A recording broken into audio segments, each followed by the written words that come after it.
Greetings and peace to everyone. This is Morality with Monica. This is our second episode and completes the first one, which was both of them are a basic introduction to this introductory ethics course that I'm offering to you. And so you'll recall that in the first episode, we gave a definition of ethics as the study of morality being a mindset or a mentality or code or a teaching which indicates to us the rightness and the wrongness, the good and the bad of human behavior. Because, of course, human behavior can be rewarded and can be praised, and some human behavior, sadly, can be chastised or punished. And so that we gave that definition. We gave a few synonyms of what good and bad, how we often encounter them in mainstream society. And then we also talked about the domains of ethics, that is where it takes place in the interior part of us, thoughts and feelings, exterior part of us, which would be our behaviors and our words.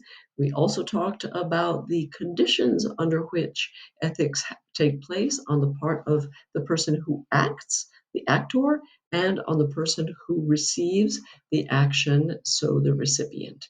And that's where we left off. And so going into part two of this little introductory course, the introduction of the introductory course, like and follow, like and subscribe, and I will remind you to do that at the end. And of course, you are welcome to leave a comment afterwards if you like. Okay, and so let me see. Well, of course, we should look at we should look at when we're actually in the realm of ethics when it comes to human beings. We are most of the time in the realm of ethics, as I explained to you in the previous video, which talked about the conditions of ethics. But most specifically, ethics appears when we have a choice. Of course, not all choices are identical. That doesn't make sense. Some choices are better than others. Some choices are preferable to others. And so ethics appears when we have that freedom to make a choice. It being the case that choices are not identical, that behaviors are not chosen between if they are identical to one another, then it stands to reason that that behavior is not neutral. It matters what we choose. Behavior is not neutral. Why is it not neutral? On the one hand, because motives exist, and motives would go into the interior part of ethics, that is, our thoughts and our feelings. Not all motives are the same. Therefore, some motives are to be preferred over others. And that's the first reason that we study ethics, that ethics is very important because motives exist. What are we seeking? What is the purpose of our action? What are the reasons that we could give? That goes back to being a reasonable person. That also is part of the realm of ethics. And then, of course, apart from that, results are produced. Results are also not identical to each other, and results matter. So, some results are preferable to others. Some results are constructive and they're positive and they're uplifting and they're development oriented. And some results, they're just damaging and destructive, and they tend to either form a barrier to development or, I mean, in some cases, they're hurtful, they're harmful. And so we're in the realm of ethics when there is a choice. Choices point to some things being preferable over others. We study this because motives also are part of ethics. Motives lend themselves to being good or bad, right or wrong. They take place in the interior forum that we have, and also results are produced. And results are, without a doubt, not neutral. They matter just enormously, and some of them are good, and some of them are bad. And And so then I wanted us to go into the acknowledged, you could say, three stages of ethics. Like at the very, very basic most stage would be the dictum, do no harm. We are always able to hurt or to harm, to be destructive with other people. The very, very basic most level of ethics or of morality, you would think it would be do no harm.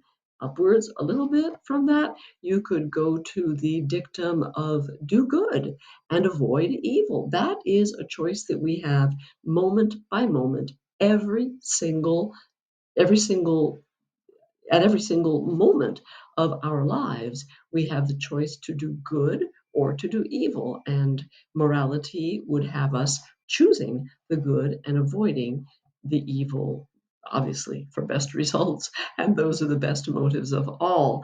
And then upwards a little bit from that, we could go to help, don't harm, which is, and of course, by helping, you are doing the good and you are not harming, right? And so that should make sense to everyone. And of course, it goes without saying, we're talking here about helping, without overthinking it. We're not helping someone to rob a bank.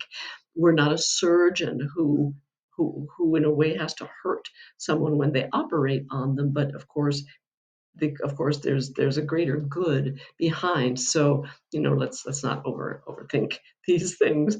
And so we'll get into that in the future videos. And then I also wanted to say that in the field of ethics, there are, I'm going to say, 3.5 different fields. I think you will find this very interesting. Meta ethics, META ethics, is the very broad study of ethics. It tends to be a little bit more intellectual, somewhat abstract, somewhat theoretical, very lofty. It's the consideration of really what is goodness, what is evil, what do those words even mean. Metaethics has a lot to do with language, in fact, and it is meta should remind you of metaphysical, and so metaethics really takes on those very broad, you could say, underlying questions that underlie the study of ethics, and also those overarching ethical questions. Then we go into normative ethics. Normative ethics addresses questions like, well, how should I act?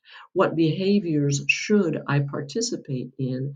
What kind of person do I want to be? Do I strive to be? What kind of life? What is the good life? What is the good life for me? So normative ethics obviously have to do with, the keyword there is norm. And so these are more your rules and regulations, what you should embrace and do, what behaviors you should reject and stay away from. Normative ethics for your free-willed, rational, conscious, sane person equipped with a conscience. Most of the time, I believe you'll find that we spend it in normative ethics. Then you have applied ethics, and of course, there's the ethics of parenting, there's the ethics of medicine, there's the ethics of law, there's the ethics of teaching, there's the ethics of friendship, there's the ethics of marriage.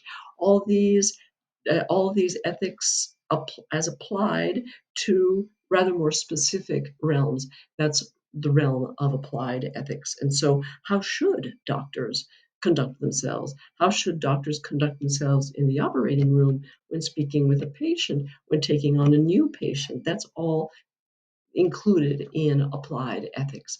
And last, and I'm not really sure that I can include this in ethics itself, we have something called descriptive ethics.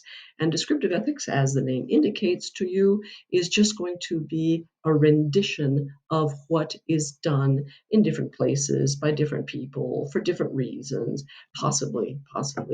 But it is very definitely descriptive as opposed to prescriptive, which is what normative ethics is, and applied ethics.